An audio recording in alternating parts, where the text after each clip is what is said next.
Gente, eu tenho uma notícia muito triste para dar para vocês. Vocês estão vendo aqui, do meu lado aqui, ó. Deixa eu ver esse lado aqui, esse lado aqui, esse lado aqui. Esse é o engenheiro Carlos Rocha, do Instituto Voto Legal. Ele foi o que foi contratado pela equipe do PL para fazer uma auditoria, né, nos arquivos dos logs das urnas eletrônicas das eleições de 2022. E ele está sendo denunciado pela Procuradoria-Geral da República como tentativa de golpe, tentativa de tomada de poder, aquelas coisas todas que estão no bojo daqueles denunciados, em que está Bolsonaro, em que está o general Braga Neto, entendeu? Então, como se ele estivesse fazendo parte desse núcleo de tentativa de golpe, de Estado, de tomada de poder. Armado, olha que absurdo. Esse senhor, né, um engenheiro do ITA, técnico em informática, que foi contratado pelo PL para fazer uma auditoria nos arquivos de logs da urna, dos logs das urnas, né, para fazer uma leitura. Arquivos esses que são fornecidos pelo TSE, está sendo enquadrado. É uma forma de intimidação, eu entendo assim. Então, esse assunto é tão importante para a CCI e para os membros da Comissão Cidadã de Inquérito que eu estou dando destaque para ele. Tá certo? Esse é o vídeo 523 da Comissão Cidadã de Inquérito e eu sou João Paulo Guimarães, falando direto de São João do Rei, capital brasileira da liberdade. Aqui é Minas, e Minas é um estado de espírito. E nós vamos falar sobre isso, sobre esse tema tão importante. Mas antes, deixa aqui o meu Pix para vocês, lembrando aqueles que ainda não colaboraram, né, nossos membros inscritos, que não deixem de contribuir, porque a gente não pode ficar dependendo só, né, de remuneração. Esse vídeo, por exemplo, não vai ser remunerado, tá certo? Mas é importante que a comissão saiba disso e que vocês, membros da comissão, saibam disso.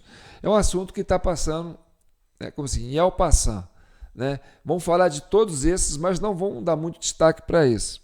Mas eu acho importante, porque esse é uma pauta que faz parte, né, da Comissão Cidadã de Inquérito, que é chegar à verdade e pacificar o país.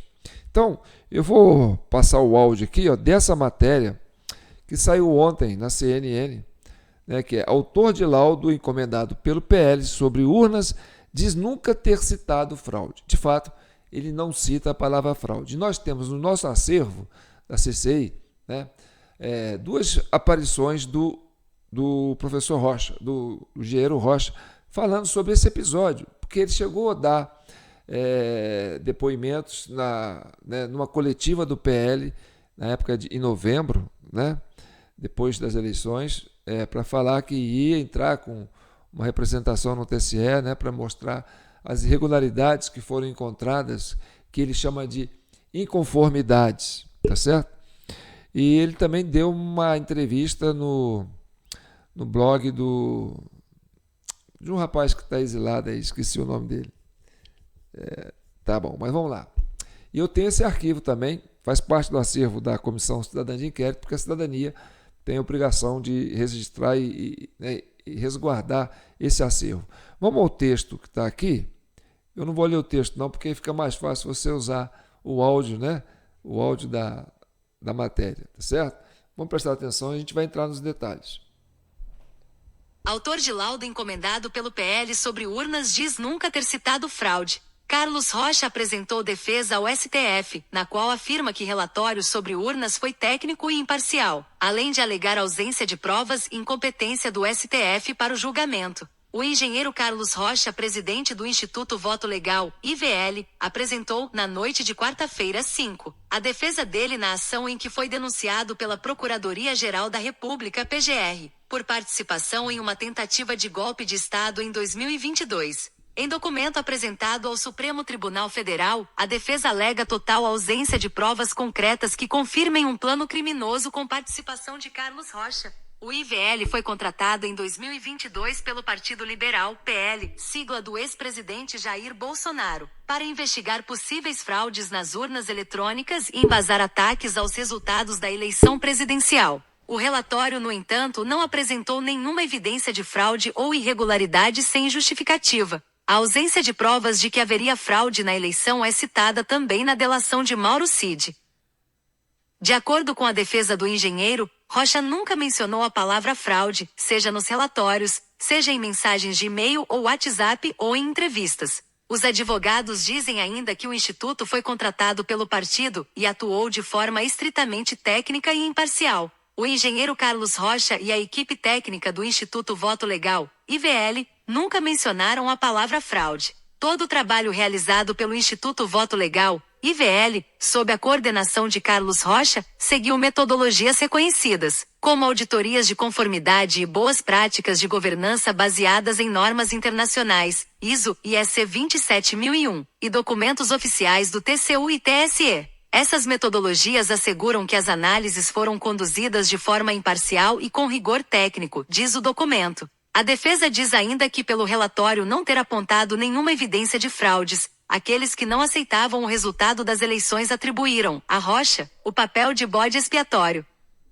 Evidente que, da mesma forma, não existia nada sobre fraude no material do IVL, nem em qualquer fala de Carlos Rocha, ou em qualquer dos documentos gerados por ele e pelo IVL. Qual foi o caminho desesperado de quem não aceitava o resultado das eleições? Construir uma narrativa. Diante da falta de investigação que comprovasse claramente os responsáveis, tentou-se, sem conseguir nenhuma prova na denúncia, atribuir a Carlos Rocha o papel de bode expiatório, afirma o documento. Além disso, a defesa alega incompetência absoluta do STF para julgar o caso e pede que Rocha seja processado na primeira instância como qualquer cidadão sem foro privilegiado. Carlos Rocha foi um dentre os 34 denunciados pela PGR por participação em uma tentativa de golpe de Estado em 2022. Os denunciados têm até esta quinta-feira 6 para apresentar a defesa perante o STF, inclusive o ex-presidente Jair Bolsonaro. Para a Procuradoria, Carlos Rocha cometeu os seguintes crimes: organização criminosa armada, tentativa de abolição violenta do Estado Democrático de Direito, golpe de Estado, dano qualificado, deterioração de patrimônio tombado, asterisco sob supervisão de Ronald Johnston. Agora vocês entenderam a preocupação da Comissão Cidadã de Inquérito para abordar esse tema? Você viu o tanto de crime que foi imputado ao Carlos Rocha? Gente, o Carlos Rocha foi contratado pelo PL. Ele é um técnico em TI, né? É um engenheiro do ITA e é especialista nisso. E ele foi chamado, né? E aí, nós vamos mostrar agora a participação dele, que foi nesse dia, né, que o PL apresentou, né, chamou uma coletiva para dizer que tinha uma questão, né, para pedir para o TSE apurar. Ou seja, ele encontrou irregularidades. Senão o PL não ia fazer uma convocação, né, de uma coletiva, né, para mostrar, olha, que nós estamos aqui para fazer uma coletiva para dizer que nós achamos que nós ganhamos a eleição. Mas só isso? Não, vocês têm que falar.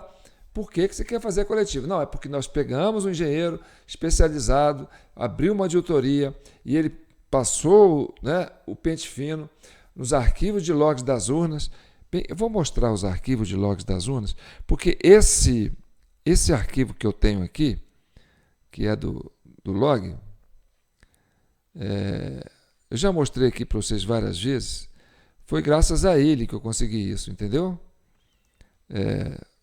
Esse arquivo aqui, ó. Isso é um arquivo do log da urna. Vou ampliar ele aqui, para vocês terem uma ideia do que se trata. Isso aqui se tornou público em 2022. Por quê? Porque os técnicos baixaram esses arquivos do TSE, que são os arquivos que ficam dentro da urna eletrônica, que é a caixa preta da urna eletrônica, que registra os votos, os horários que cada um votou. Tá vendo? Olha aqui, ó.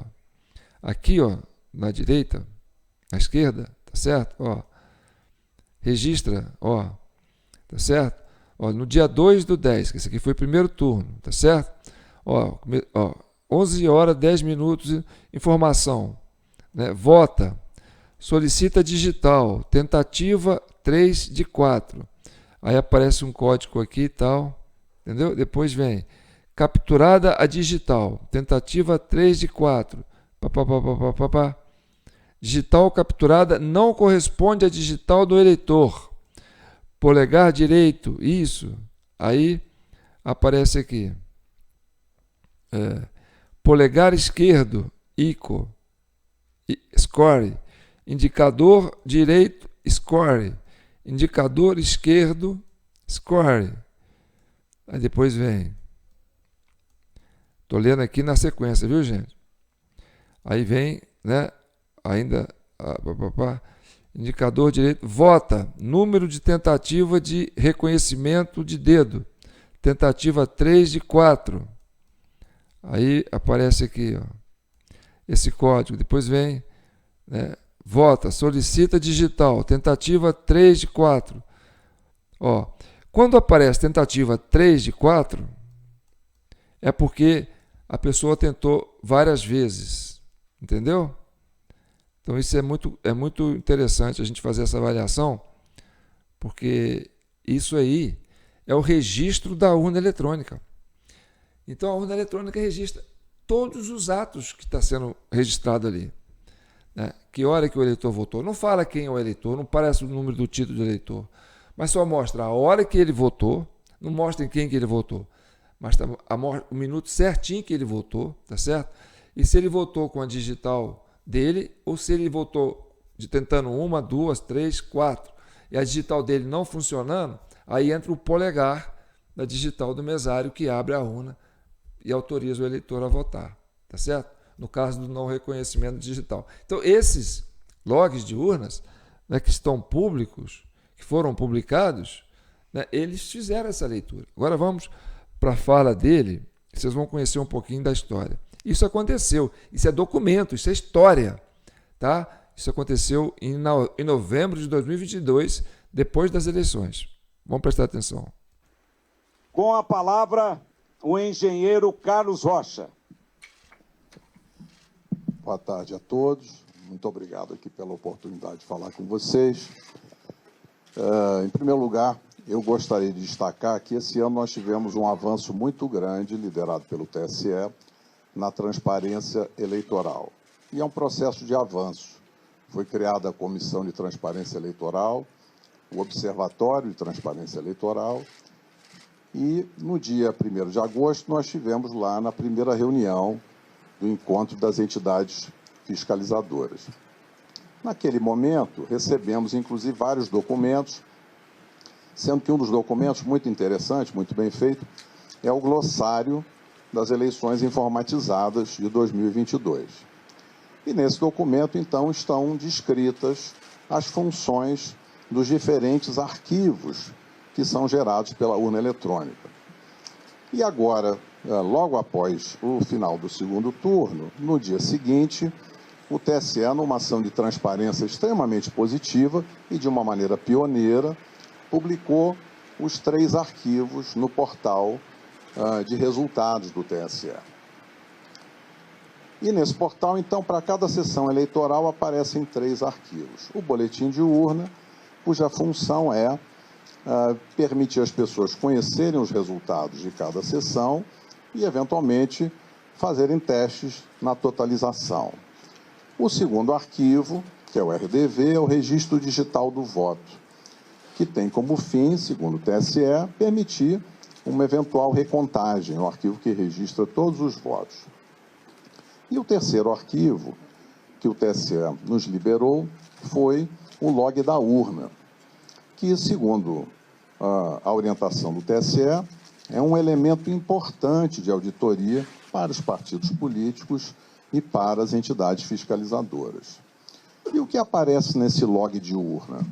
É como se fosse um diário, né, de todas as atividades que cada urna eletrônica realiza, desde a sua preparação no TRE até o final do segundo turno.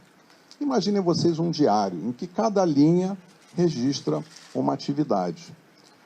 Então, para o registro de cada atividade no log de urna de cada equipamento, o programa que constrói esse log, ele lê 2 dados, 2 informações diretamente do hardware da urna. Ele lê, digamos assim, a estampa de tempo, que é data, hora, minuto e segundo, e também lê o número de série da urna, que é chamado no TSE de Código de Identificação da Urna. E é muito importante que essas informações estejam todas corretas, porque são essas informações que garantem a associação daquela atividade, daquele registro de atividade com o hardware, com aquele equipamento físico que realizou aquela atividade. E é importante destacar o seguinte: o nosso trabalho técnico de engenheiros, a gente faz isso para outras organizações do setor privado, e quem audita constrói, quem audita procura sempre colaborar com a organização auditada, e no caso aqui, é nosso propósito contribuir com o aperfeiçoamento do sistema e ampliar a confiança, seja dos eleitores, seja dos candidatos, em todo o processo eleitoral. Então, esse é o nosso objetivo. E nessa linha, então, seguindo a orientação do TSE, fomos analisar os arquivos log de urna, que é esse elemento de auditoria que pela primeira vez foi divulgado junto com os boletins de urna. Bem, o Carlos Rocha, ele não é político, ele não é partidário, ele é um técnico, tá certo? Foi contratado, é um homem sério, né? Um homem com história, um homem com conhecimento, e é um profissional respeitado. Você vê que ele é um homem sério, né? E aí ele pegou a auditoria, né? Eu vou fazer uma auditoria nesses documentos, que são os logs das urnas, que é o que ele citou aqui, entendeu? Que é a caixa preta da urna eletrônica, que registra tudo que fez da urna eletrônica. É mais do que o código-fonte, tá? A turma que fica brigando aí pelo código-fonte, ela é mais importante para fazer uma leitura dos votos do que o código-fonte. Mas, enfim, o código-fonte é importante também, viu, gente? Porque ele é, como dizer assim, é o DNA, né? Mas ali você tem o esqueleto, tá certo? E aí ele vai falar, né, sobre a parte técnica. Não tem nada a ver. Ele não está ali para dar golpe nenhum, não. Ele foi contratado. Ele não esteve lá no acampamento, ele não esteve participando de nenhuma articulação, ele nem deu bola. Ó, eu fui contratado para fazer esse serviço. Qual é o seu relatório? Meu relatório é esse. Ah, tá bom. Então isso é importante para nós. Aí o PL falou, vou chamar uma coletiva e você vai falar sobre o que você encontrou na sua auditoria. Pronto. O PL fez isso. Entendeu? Continue ouvindo. E como é que a gente fez isso? A gente foi buscar uma plataforma inteligente de dados, usamos também planilhas Excel, mas como as tabelas são muito grandes, foram construídas duas grandes bases de dados, uma com todas as linhas de todos os boletins de urna, para fazer análise de registro de votos, e a outra tabela, uma grande tabela, com todas as linhas de todos os arquivos log de urna, de todas as urnas. São mais de 472 mil urnas. Ao montar essa tabela, aí surgiu uma ocorrência, que foi que nos chamou a atenção. Em alguns milhões, na realidade, em alguns bilhões de linhas, aparece apenas um número, que é um número inválido, ele está fora da faixa de numeração. Os códigos de identificação da urna, que são o número de série, eles vão até um valor de 2 milhões e pouco. E esse número que aparece lá é um número de 67 milhões e uns quebrados. Ora, buscamos diversas formas de encontrar mais informações, mas infelizmente ficou constatado nesse trabalho da equipe técnica que há dois comportamentos diferentes. Um comportamento das urnas novas, né? Que são as urnas modelo UE 2020, que chegaram recentemente. São pouco menos de 193 mil urnas, está mais ou menos 40,8% de todas as urnas. E nessas urnas 2020, o arquivo é gerado da forma esperada. Então, em cada linha que mostra cada atividade, aparece o código de identificação da urna correto, que permite associar, então, vincular aquela linha de registro de atividade à urna que realizou aquela atividade.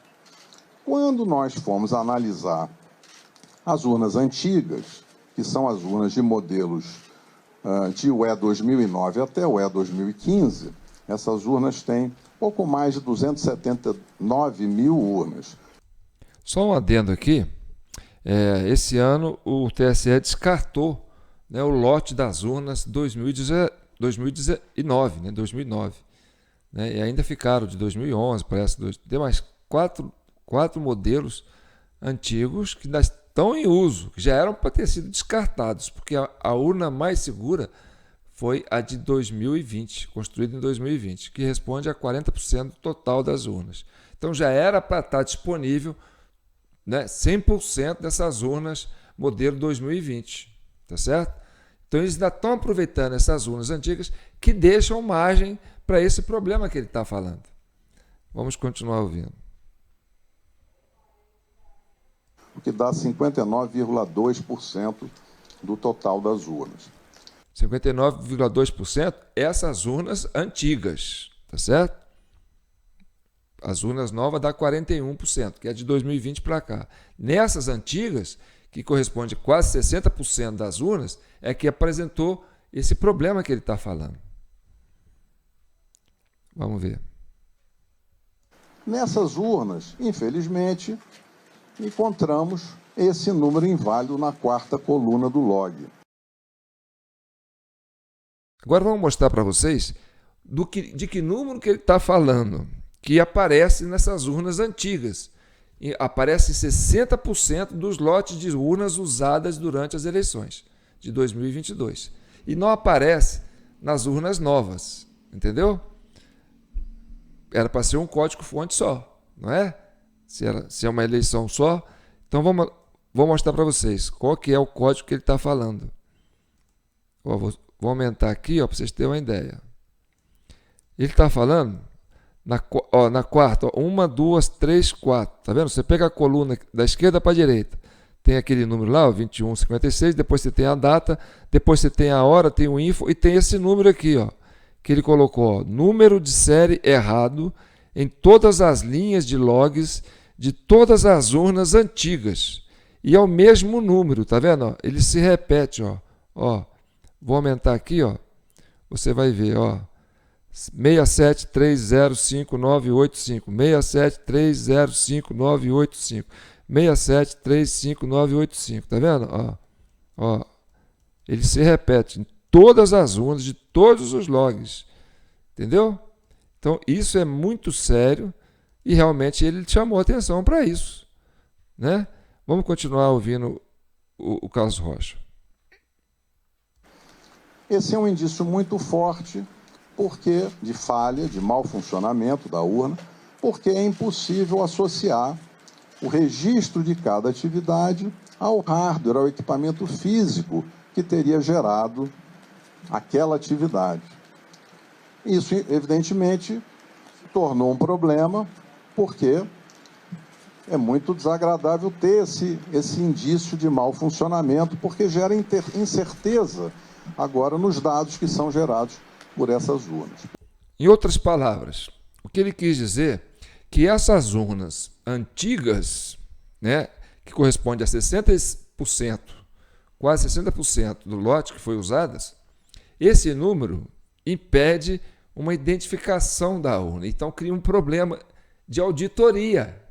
Impede a auditoria nessas urnas, assim, com mais precisão do que na urna de 2020 para frente, porque ali você tem o voto, né? E aquela urna, aqueles logs que estão ali, fala, essa urna, esses votos desses logs foram daquela urna que estava na seção tal, na zona eleitoral tal, da cidade tal. Então você conseguia saber em que cidade isso aconteceu, em que lugar, em que seção. Então vamos supor que uma urna dessas antigas, que tem esse número que é inválido, né? Que é incorreto no modo dele de pensar. Alguém, ou um mesário, né, com as ruas digital dele, pega aquela urna, né, fala, aqui não vai ter eleição, aqui não vai para casa. Aí ele vai lá, vota tudo no candidato só, com a digital dele, entendeu? Aí joga esse boletim de urna, quer dizer, pega esses arquivos e manda para o TSE. Aí o que acontece? Esses arquivos mistura, né? É igual você colocar café com leite. Mistura com os outros arquivos dessas outras urnas antigas. Aí você vai falar, bem, achei uma fraude. Essa urna aqui está com tal. Tá errado. Tá, mas onde foi isso? Você não consegue achar. Entendeu? Aí continue prestando atenção na fala dele. Por isso aqui nós gostaríamos de interagir construtivamente com o TSE e avaliar com eles. Existe lá uma previsão na resolução que abre a fiscalização, que é para se fazer exatamente quando ocorre um evento extraordinário, se fazer uma verificação extraordinária após o pleito, e é isso que a gente espera fazer na sequência dessa descoberta. Um outro tema para finalizar é que surgiu uma outra ocorrência, que também é uma ocorrência importante, porque descobriu-se que existem urnas que travaram, assim como o nosso celular trava, assim como o computador trava, e quando acontece isso, a gente precisa muitas vezes desligar e ligar de novo. E isso aconteceu com urnas eletrônicas. Então, urnas travaram e foram desligadas no meio do período da votação, na chave, possivelmente o mesário fez esse desligamento, e foram religadas para que a urna voltasse a funcionar. Como é que ele descobriu isso? Aí nós vamos voltar lá para o log da urna, que lá parece que tem esse registro. Vamos acompanhar aqui que eu vou mostrar para vocês. Ó.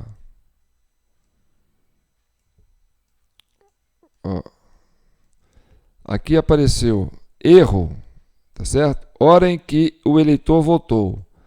Ó, no dia 2/10 de 2022, às 11 horas, 11 minutos e 51 segundos. Vota. Aí deu um negócio aqui, ó, tá certo? Um código, sei lá o que e tal. Código 12, aí aparece esses códigos aqui, essas coisas aqui. E aí aparece um nome que é José Paulo de Andrade. Não podia aparecer nome de ninguém aqui, ó, porque senão você vai identificar que é o eleitor, ou o eleitor, ou o nome do mesário. Então, ao aparecer esse nome aqui, compromete, tá certo? Isso é uma coisa errada aqui, ó. Nome completo do eleitor. Então, na interpretação dele, apareceu o nome do eleitor. Identificou o nome do eleitor, a hora que ele votou, entendeu? Ó, erro na escrita de texto. Né? Aí o que acontece? Urna desligada pela chave, depois disso. Então, se a urna foi desligada pela chave, é porque a urna travou. Aí ele escreveu aqui, ó, a urna eletrônica trava. Aí é desligada pela chave. E aí tem que religar a urna. E aí, ó, você vai ter todo esse processo aqui, ó, embaixo do amarelo aqui, ó. Aí acontece, né, às 11 horas e 17 minutos. Presta atenção, de 11 horas, 11 minutos e 51, erro. Aí o próximo registro aconteceu às 11 horas, 17 minutos e 10 segundos. Quer dizer, de 11 minutos a 17 minutos. Ou seja, a urna ficou nesse processo aí de desligado, de travado, perto de 6 minutos, tá certo? E aí tem essa coisa de desligar a urna pela chave. Aí tá. Aí fechando o arquivo de log. Aí é como se estivesse fechando a urna, tá certo? Ó, aí acontece às 11 horas e 17 minutos, fechando o arquivo de log. Aí começa início da operação de log, ou seja, ele religou a urna. Aí fala, urna ligada em 2/10 de 2022, às 11 horas e 18 minutos. Isso é grave. Tanto que eles colocam bateria nas urnas, justamente para não acontecer da urna desligar. Isso aconteceu, não é uma ou duas vezes não, aconteceu dezenas de milhares de vezes. Apareceu esses arquivos, nos arquivos de log, esse negócio de urnas desligada, entendeu? E aí, quando liga a urna ligada, 2/10 de 2022, às 11 horas, aí aparece um código aqui, aí vai lá, estrutura de diretórios de IME criada com sucesso. Quer dizer, como se estivesse reiniciando tudo de novo. Iniciando a aplicação oficial. Primeiro turno. É como se estivesse ligando a urna de novo. Pode ser que, né, o que deu para trás ali zerou, não se sabe. Isso é muito grave, né? Isso precisa ser explicado. Versão da aplicação, aí vem a onça pintada, né, que é o nome do código lá que está sendo usado, talvez seja. A identificação do modelo da urna, o E2010, está vendo? É uma urna antiga, não é dado de 2021, tá certo? Aí aparece esse número esquisito aqui, aí vem log, iniciando o registro do log na MI e na ME. Iniciando o registro de log, pode ser o mesário tendo que colocar a digital dele de novo, para registrar, entendeu? Como se estivesse iniciando a urna do zero, né? Aí, resultado de verificação de mídia externa estática, normal. Aí aparece esse código. Resultados de verificação de mídia externa dinâmica, normal. Tamanho da participação dinâmica de dados de MI, né? 299,2, parará. Turno da urna eletrônica, primeiro turno, indicação do modelo, urna, tal. Então, isso apareceu um monte de vezes. Isso põe por terra de que o sistema é muito seguro. Porque está dando problema. E ele identificou isso nos arquivos, entendeu? Aí vamos ver, continuar vendo ele. Isso não seria um problema se não tivesse ocorrido uma violação do sigilo do ato de votar. Porque o que acontece é que, na hora que a urna trava, e em diversos momentos isso aconteceu durante a votação de um eleitor, quando esse erro ocorre, a urna trava e aí registra no log uma linha de atividade com a mensagem de erro, mas que expõe os dados pessoais de eleitores, de duas formas. Seja no nome completo do eleitor, em algumas ocasiões, em torno de 200 ocorrências, seja expondo o número do título de eleitor daquele eleitor que estava votando no momento em que a urna travou. Ora, esse ponto é um ponto muito sensível, porque o sigilo da votação e o sigilo do ato de votar é um direito constitucional. Então, na hora que a gente identifica uma ocorrência que viola o sigilo do ato de votar, esse é um tema que traz muita preocupação. Então, será muito importante trabalhar com os colegas do Tribunal Superior Eleitoral para averiguar o que poderá ter causado esse tipo de ocorrência. Mas o que na realidade, resulta dessas duas ocorrências, tem outros indícios e possivelmente aí o relato. Pois é, custava mostrar tecnicamente para ele como é que isso ocorreu e por quê, né? Ao invés de dar uma multa de 22 mil reais porque ele estava questionando essa questão, 22 milhões de reais para o partido, porque o técnico apresentou essa falha, né? Ou seja, não pode questionar, não pode... Não, está errado, não pode. Mas que é isso? A sociedade brasileira precisa entender, ela tem que ter confiança no processo eleitoral. Então, quanto mais vocês criam fantasmas sobre essa questão, mais desconfiança a sociedade vai ter. Quanto mais vocês tentam cercear informações a respeito desse tema, mais insegurança a sociedade vai ter. Então é preciso sim, nós daqui da Comissão Cidadã de Inquérito temos total interesse nesse tema, porque a gente quer votar acreditando no processo e tendo certeza que o negócio é seguro. Não é assim que vocês fazem que vai fazer a gente se sentir seguro na hora de votar, né? Então vamos ver. O relatório técnico vai ser divulgado, vocês vão ver dados mais detalhados sobre a análise que foi feita, mas a gente resolveu falar para vocês, nesse tempo curto, dessas duas ocorrências.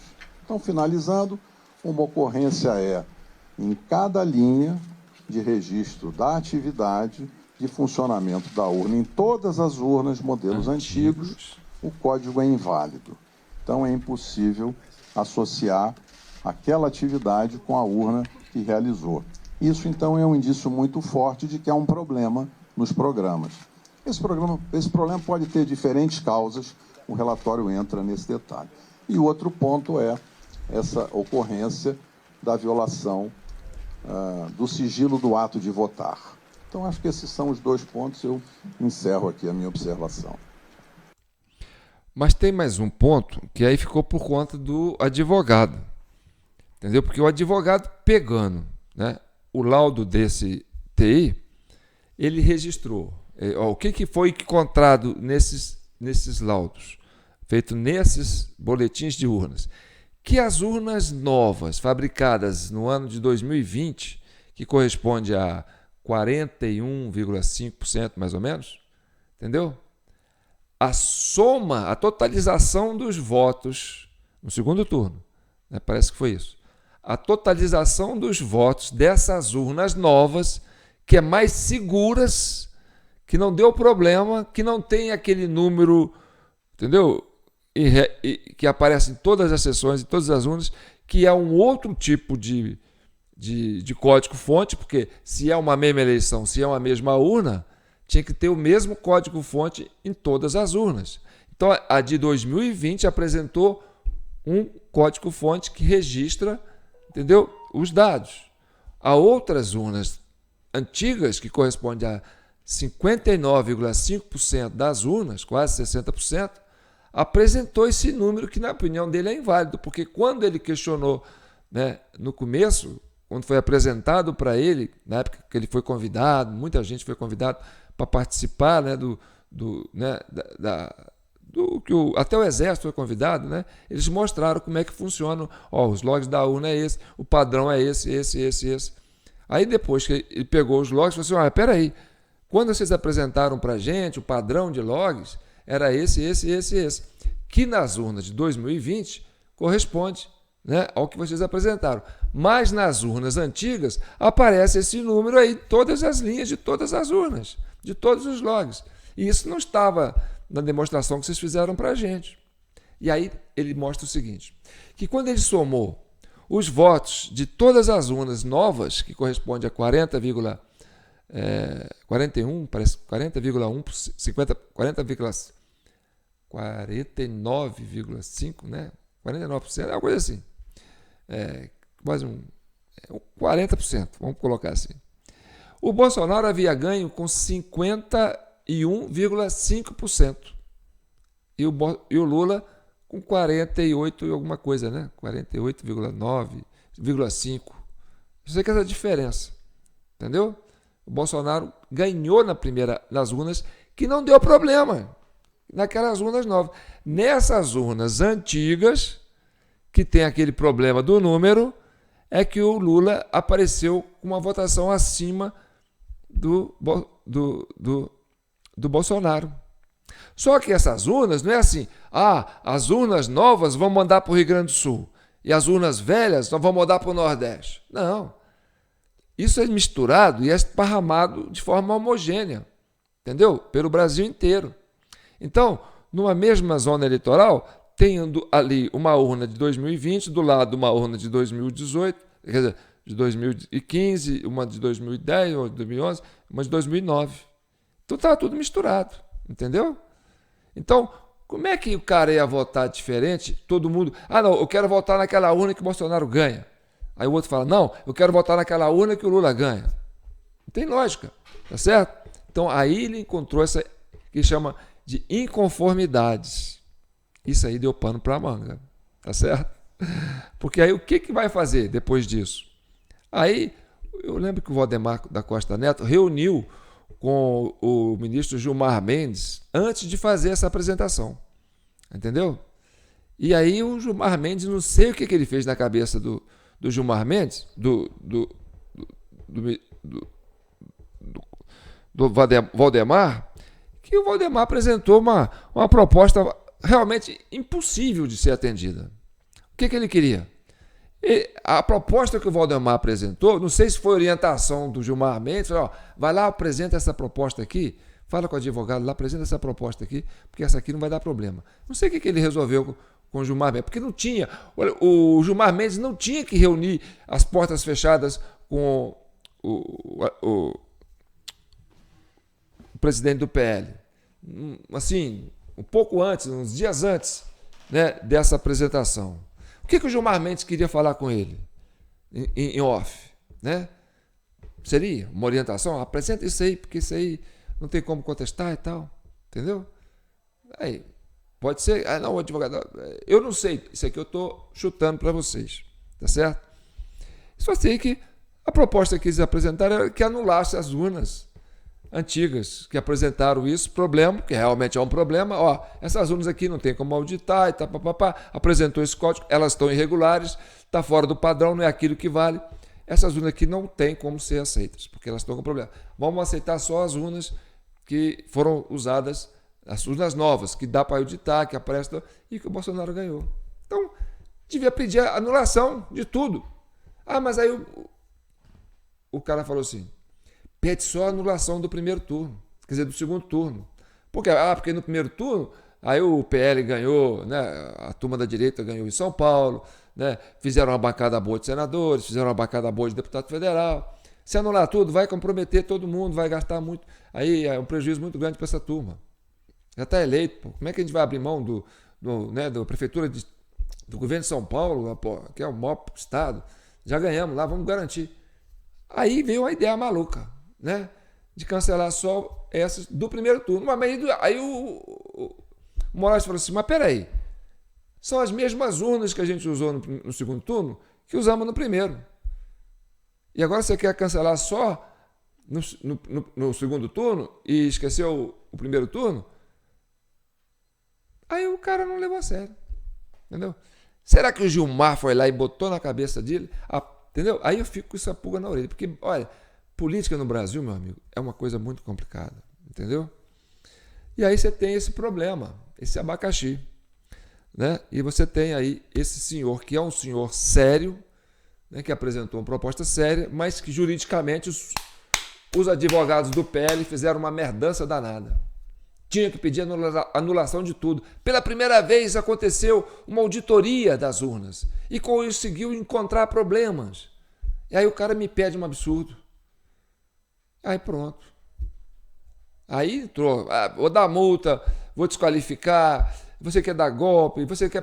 Aí pronto, entendeu? Deu margem para todo mundo. Mas o importante era isso. Não importa se o PL vai perder tantos deputados. O mais importante aconteceu, que era desvendar o mistério das urnas. Mas não. Pronto. Agora vem esses, né, processa o cara fica apertado e ele tem que chegar. Não, a gente não falou de nada, não falamos de fraude, não falamos de nada. Sim, ele não falou, mas ele mostrou as inconsistências. Ele mostrou o problema. Ele mostrou que ali tem um problema que pode sim ter sido usado manipulação. Tá certo? Mas olha, ele é um técnico. Tem nada a ver com golpe, tem nada a ver com força armada, armada, tentativa de tomada de poder. Nada disso. É um técnico sério que fez um trabalho sério apresentando o resultado da auditoria dele. Tá certo? Então esse processo é para intimidar ele. Assim como eu mostrei, que o Fantástico, né, mostrou numa dessas edições passadas, um áudio de uns meninos também que conseguiram pegar esses arquivos, né, que é disponível, que o TSE é disponível, vocês já viram lá, e eles fizeram a leitura e acharam esses problemas todos.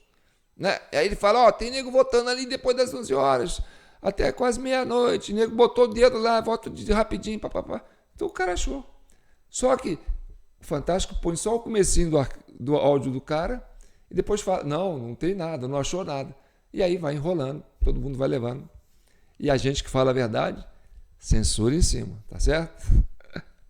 Então o Brasil precisa disso, precisa dessa comissão cidadã de inquérito, porque é aqui que a gente está discutindo o Brasil de forma séria, sem participação de partidos, sem participação de nada. É a sociedade civil que quer transparência, que quer entender, que quer sair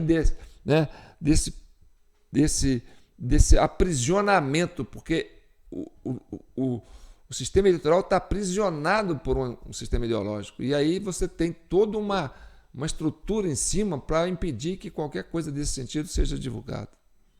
Então, olha aí a importância da CCI. Por isso que eu falo, jpnoticias@gmail.com, porque esse vídeo aqui não vai, entendeu?